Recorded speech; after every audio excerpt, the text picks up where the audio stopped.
Olá pessoal, estamos aqui de novo. Hoje, mais uma vez, do lado da minha neta, a menina que já leu mais de 80 livros, com apenas 12 anos de idade. E nós achamos que seria interessante partilhar com vocês um pouco da experiência que ela está tendo. E eu também, porque agora eu estou também fazendo a tabelinha com ela, lendo alguma coisa para a gente poder fazer junto esse trabalho.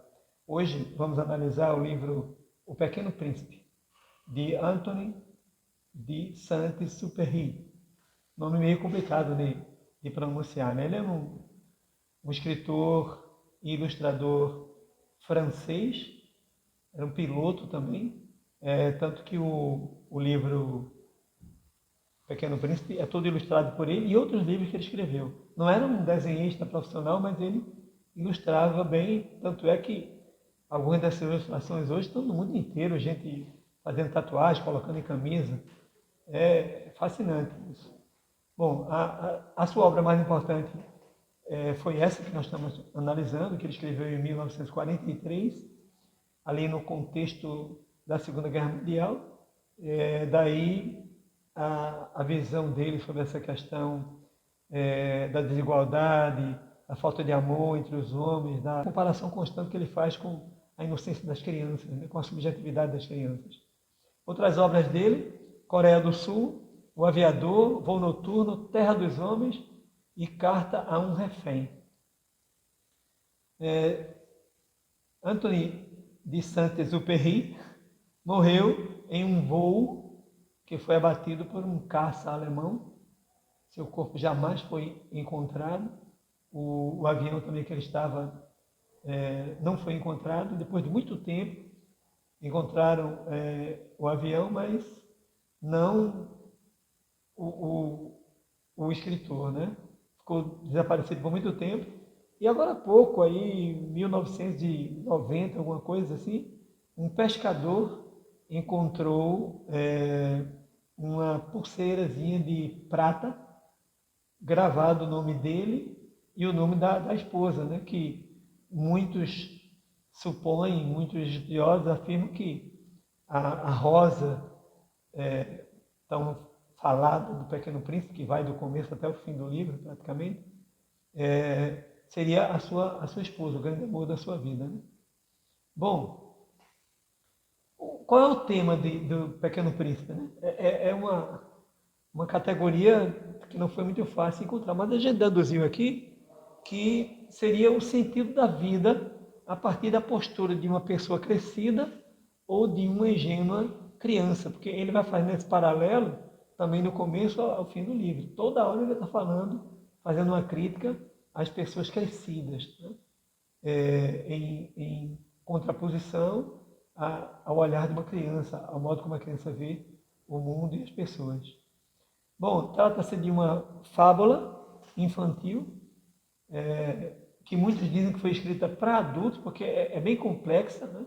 Mas a gente já discutiu um bocado aqui, eu e a Elizabeth, porque ela acha que não, que foi escrito para crianças, entendeu? Mas eu tenho dito para ela que é o que muitos escritores dizem, mas lógico que ela tem o direito de pensar, e eu até concordo também, só que não é qualquer criança que vai entender, porque são metáforas, símbolos bem complexos, né?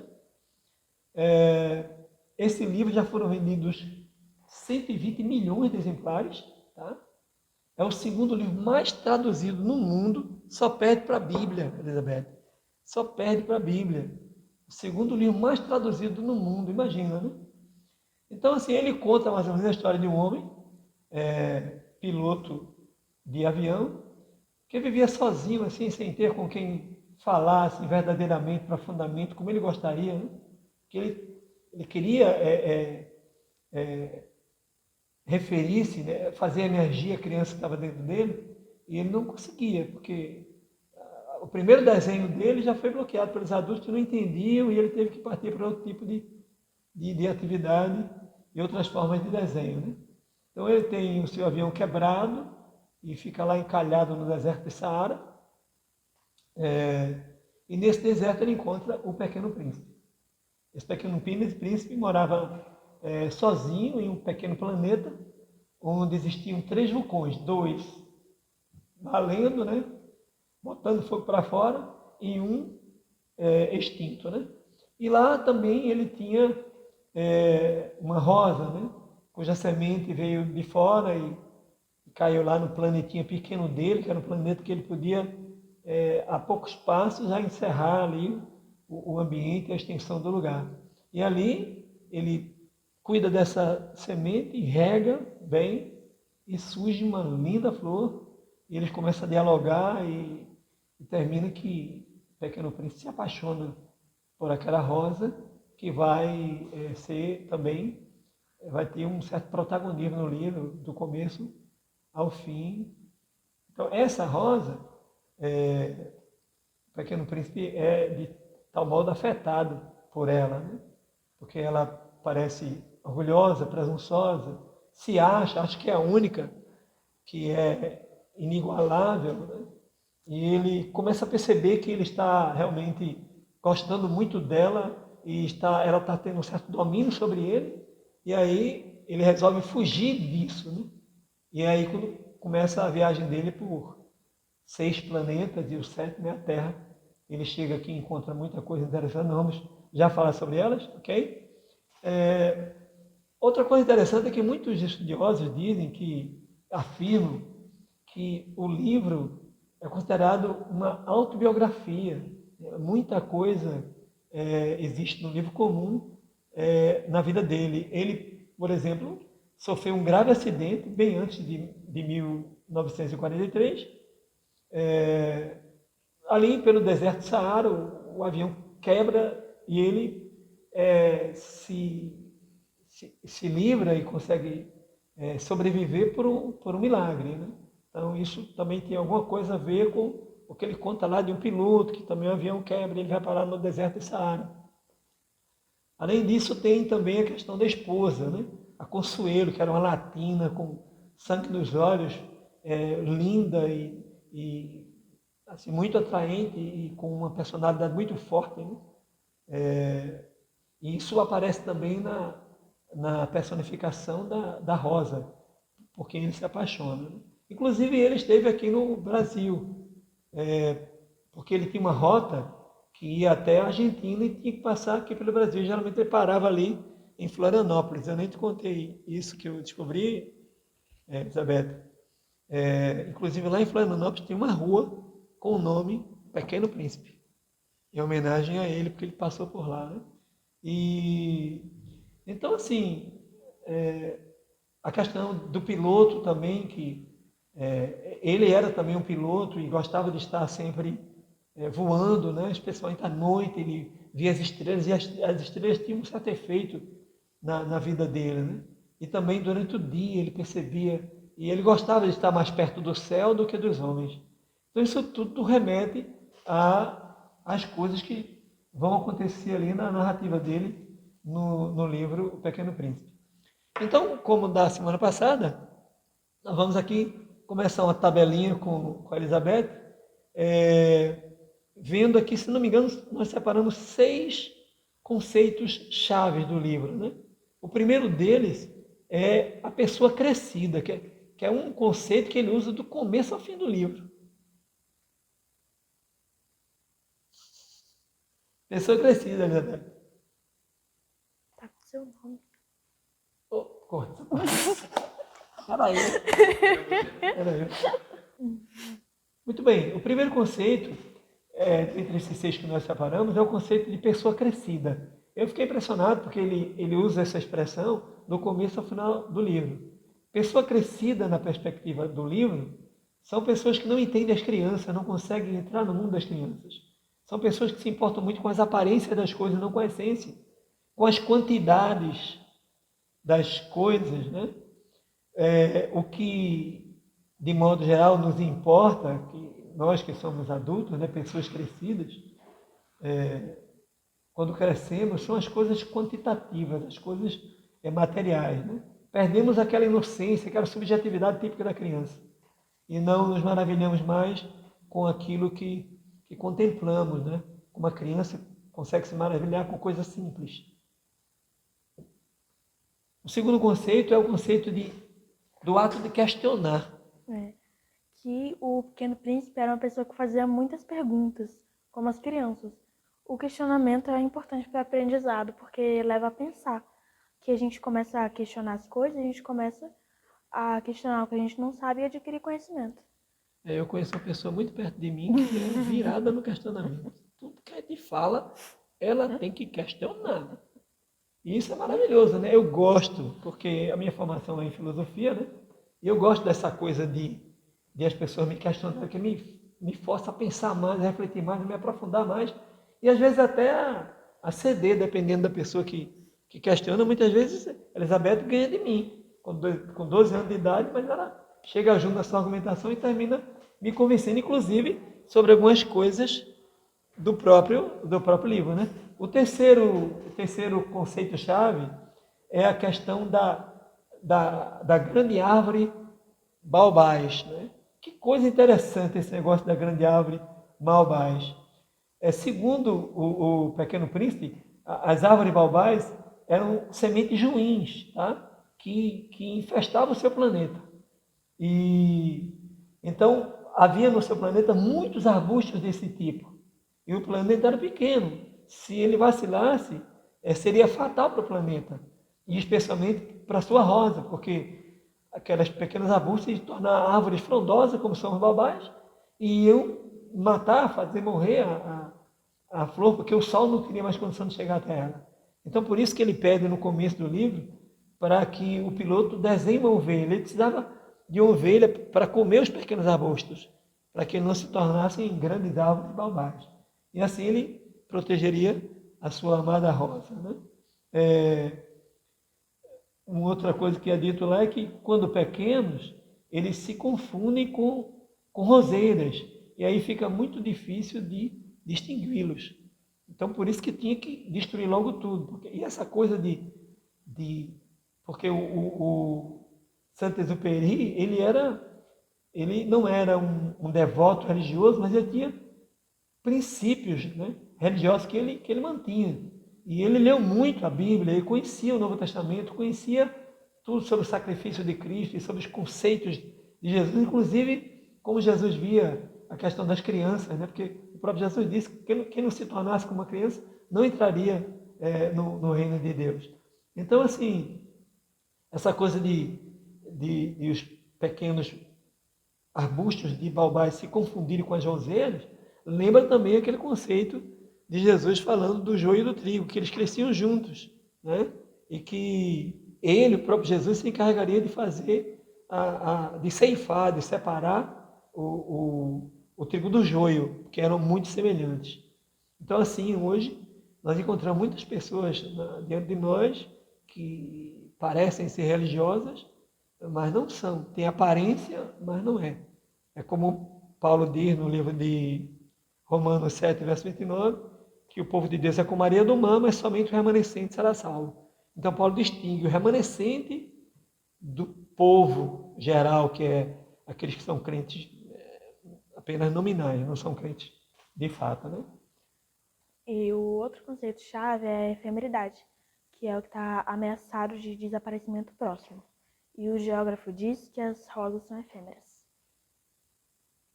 E aí, o Pequeno Príncipe parece que não gostou muito dessa resposta do geógrafo, não, né? É porque ele amava a rosa, então ele queria que a rosa fosse eterna, mas nada é eterno.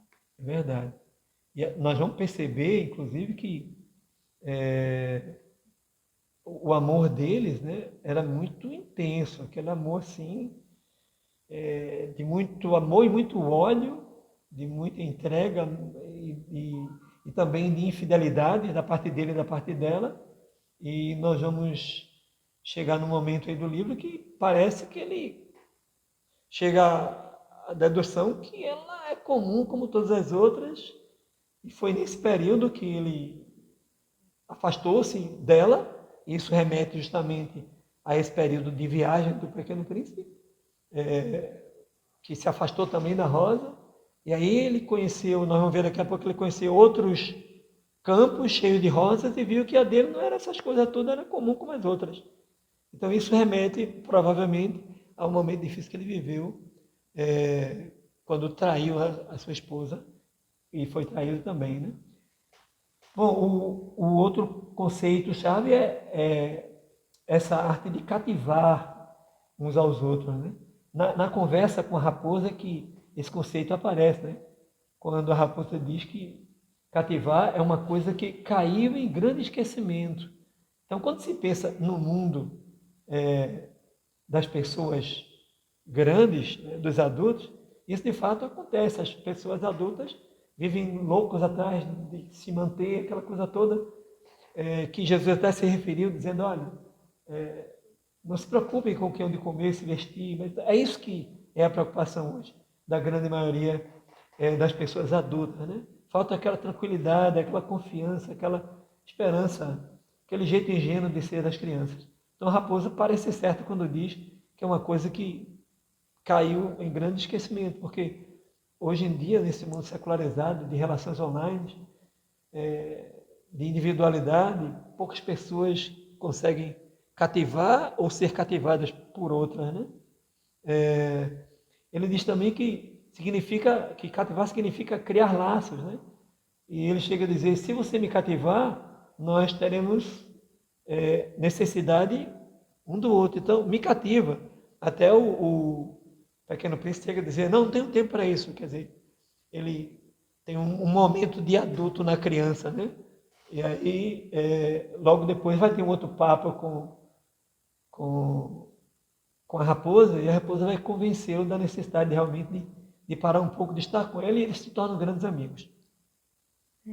E o outro conceito-chave é o deserto, que o que torna o deserto bonito é que em algum lugar, algum canto, tem um poço, quando os dois saem em busca de água. Isso é muito legal, né? Quando as pessoas procuram, sempre vai ter alguma coisa boa. Isso mesmo é meio deserto. Uhum. Porque tem gente que é como, assim, tem a visão de urubus. Tá tudo bonito, mas ele há de encontrar uma carniça. E outros são como beija-flor. Tá tudo ruim, mas ele há de encontrar uma flor para ele sugar o néctar que ele precisa. Então, assim, essa coisa do deserto é muito interessante. Inclusive, a teoria também dessa coisa de você buscar estar só, né? Aconteceu com ele estava ali só naquele deserto, e aquele deserto lhe proporcionou uma forte experiência, né? Que o transformou, no caso do piloto. Isso aconteceu também com Moisés, foi para o deserto. Jesus também foi para o deserto. E eu também conheço outra pessoa que de vez em quando gosta de estar num deserto, né? E esse deserto lhe faz muito bem, não é mesmo, Elizabeth? De vez em quando você não dá uma fugida para ficar no deserto e pede paz, assim, levanta a bandeira. E ali, Elizabeth, eu noto que ela adquire um novo entendimento, uma nova perspectiva. É lá onde ela encontra, naquele deserto, um momento de reflexão e algo importante para beber, que lhe dá forças para continuar com vitalidade, né? Bom, nesse próximo bloco agora nós vamos tratar, assim, enfatizar alguns pontos que julgamos relevantes do texto, tá? Vamos tentar ser bem rápidos aqui, com uma leitura rápida e um pouco de comentário só. Vamos ver então, o primeiro texto que nós separamos tem alguma coisa a ver com a raposa. Diz o seguinte: vá rever as rosas e você compreenderá como a sua é a única no mundo. Poxa, essa expressão da raposa remete àquele momento que o Pequeno Príncipe sente que ele foi lá nos campos de rosas e viu que as rosas eram comuns, e descobriu que ela não era tão maravilhosa e tão singular e tão incomparável como ela se julgava. Por isso ele foi embora. Mas aí a raposa pede para ele repensar, quem sabe pensar nas experiências, no amor que ele sempre sentiu. E aí, nesse contexto, ele diz isso: vá rever as rosas. E aí você vai perceber e vai compreender que a sua é única no mundo. E ele realmente vai lá e chega a essa dedução. E quando ele vai lá, ele fala que Ele fala: minha rosa é mais importante do que todas vocês, porque foi a rosa que reguei, que pus numa redoma e que protegi com guarda-vento. Que a rosa que ele ama é ela, né? Que é a rosa que ele protegeu e tudo mais, que ele regou, cuidou. Eu estava lendo algum material ainda há pouco, estava preparando para o encontro de casais, e encontrei um texto lindo que diz assim que a esposa é o nosso pomar, né? É a nossa lavoura. E o marido é a lavoura da esposa. Isso implica em cuidar, em regar, em dar atenção, podar, né? Adubar e cuidar. E isso que parecia que ele tinha, né, esse cuidado com ela, embora ele tenha tido um momento que ele se afastou e até atraiu. Né? Bom, um outro texto é sobre o segredo da raposa, né? Diz o seguinte: só o coração é capaz de ver bem as coisas. Isso a raposa diz para ele. O essencial, diz ela, é invisível aos olhos. Porque as pessoas grandes costumam se fixar e se agarrar e se firmar nas coisas visíveis aos olhos. Mas aquilo que é essencial, é mais importante, no olhar da raposa, é aquilo que é invisível, aquilo que é imperecível, aquilo que pode ser eterno, que é a essência da vida. Ela diz: o que tornou a sua rosa tão importante foi o tempo que você gastou com ela. Os homens esqueceram essa verdade, diz a raposa. Você é responsável pela rosa. E em outro lugar ele diz: você é responsável pelo que você cativou. Então nós somos responsáveis pelo que nós cativamos. Isso é lindo, né? Isso envolve pais, amigos e os cônjuges também. Ele também fala que é preciso proteger bem as chamas, porque uma rajada de vento pode apagá-las. O piloto pensou nisso olhando o Pequeno Príncipe dormindo. Que era necessário proteger bem as chamas e as coisas importantes. Porque o Pequeno Príncipe, me parece, que representava como se fosse como se estivesse arejando a sua alma do piloto. Aquele cabelo loiro, aquela ingenuidade, aqueles questionamentos, né? Aquela maneira de lidar com o mundo, de ver o mundo, que o fez pensar diferente. Então ele tinha junto de si um amigo. Né? E geralmente as coisas boas que temos conosco, que aquecem a nossa alma, aquecem o nosso coração, elas podem, se não forem cuidadas e protegidas, como ele protegia a rosa, uma rajada de vento, quer dizer, o inimigo, a serpente, pode de repente soprar o vento forte e apagar esse fogo. É por isso que na Bíblia há uma pergunta que diz assim: quem habitará com as chamas eternas? Quem habitará com Deus? Que Deus é fogo consumidor, né? É chama, é calor, e isso faz bem à alma, né?